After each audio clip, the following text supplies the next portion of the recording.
तो दोस्तों, जैसा कि अपने पिछले भाग में देखा था कि विक्रमादित्य एक महल में पहुंचते हैं जहां उन्हें एक लड़की दिखाई देती है। तो आगे क्या हुआ, चलिए देखते हैं। लेकिन उससे पहले दोस्तों, प्लीज चैनल को सब्सक्राइब करके वीडियो को लाइक कर दो। तो चलिए शुरू करते हैं। विक्रमादित्य ने लड़की की बात सुनी और उसकी आंखों में झलकती रहस्यमयी चमक को देखा। लड़की ने मुस्कुराते हुए कहा, राजा विक्रमादित्य, यह महल कई राज छुपाए हुए हैं, लेकिन अगर तुम मेरे सवालों का सही जवाब दे सको तो मैं तुम्हें इस महल का सबसे बड़ा रहस्य बताऊंगी। लेकिन याद रखना, हर गलत जवाब के साथ तुम्हें एक कठिन परीक्षा का सामना करना पड़ेगा। विक्रमादित्य ने आत्मविश्वास से उत्तर दिया, पूछो अपने प्रश्न, मुझे पहेलियों का उत्तर देने में महारत है। लड़की ने अपनी पहली पहेली प्रस्तुत की। ऐसी कौन सी चीज है जो जितनी ज्यादा ली जाती है उतनी ही बड़ी होती जाती है? विक्रमादित्य कुछ क्षण सोच में पड़ गए, फिर मुस्कुराते हुए बोले, यह छाया है। लड़की ने सिर हिलाया और प्रशंसा भरे स्वर में कहा, सही उत्तर। अब मेरी दूसरी पहेली सुनो, क्या है जो हमेशा चलता है लेकिन कभी थकता नहीं?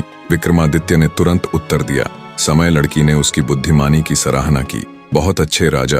अब तीसरी और अंतिम पहेली, ऐसा क्या है जो तुम्हारा है पर दूसरों द्वारा अधिक इस्तेमाल किया जाता है? विक्रमादित्य मुस्कुराए और बोले, यह मेरा नाम है। तीनों उत्तर सुनने के बाद लड़की का चेहरा गंभीर हो गया। उसने कहा, तुमने मेरी सभी पहेलियों का सही उत्तर दिया है। अब तुम महल का रहस्य जानने के हकदार हो, लेकिन ध्यान रखना, यह रहस्य जानने के बाद तुम्हारी जिंदगी हमेशा के लिए बदल जाएगी। क्या तुम तैयार हो? विक्रमादित्य ने साहसिक स्वर में उत्तर दिया, मैं हर चुनौती के लिए तैयार हूँ। मुझे यह रहस्य बताओ। लड़की ने महल के एक दरवाजे की ओर इशारा किया जो अचानक खुद ही खुल गया।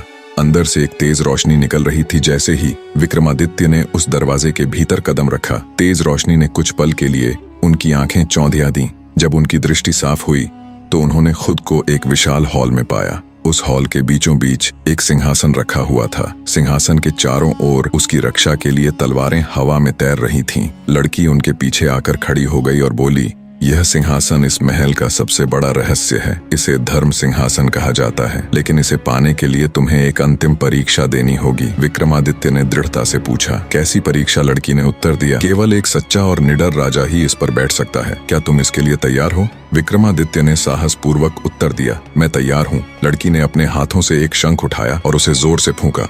अचानक हॉल में तेज हवा चलने लगी। विक्रमादित्य ने अपनी तलवार को मजबूती से पकड़ा और बिना किसी भय के धीरे धीरे सिंहासन की ओर बढ़ने लगे। जैसे ही उन्होंने पहली सीढ़ी पर कदम रखा, अचानक विक्रमादित्य के सामने एक भयानक दृश्य प्रकट हुआ। उनके राज्य के लोग परेशान और रोते हुए दिखाई दिए। उनके दुश्मन महलों को जलाते और गांवों को लूटते हुए नजर आए। यह दृश्य उनके भीतर गहरा डर और दुख पैदा कर रहा था। लेकिन विक्रमादित्य ने अपनी आंखें बंद की और अपने मन को स्थिर करते हुए कहा, यह केवल एक माया है। विक्रमादित्य ने अपनी यात्रा जारी रखी। सिंहासन पर बैठते ही विक्रमादित्य को लगा जैसे एक अद्भुत शक्ति उनके भीतर समा गई हो। उनकी दृष्टि अचानक गहरी हो गई और उनके सामने एक दिव्य ज्योति प्रकट हुई। उस ज्योति में एक तेजस्वी आर्षि प्रकट हुए। आर्षि बोले, राजा विक्रमादित्य, तुमने धर्म सिंहासन की सभी परीक्षाएं पास कर ली हैं।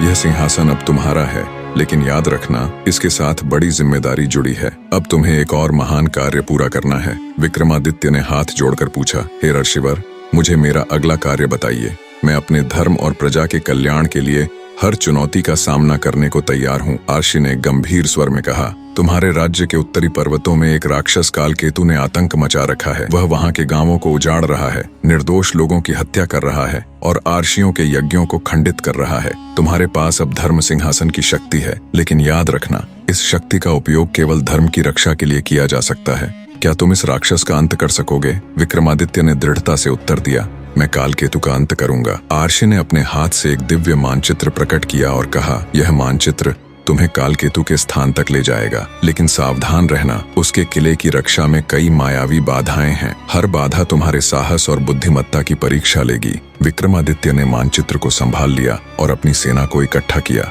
लेकिन वह जानते थे कि यह लड़ाई केवल बल से नहीं बल्कि बुद्धि और संयम से जीती जा सकती है।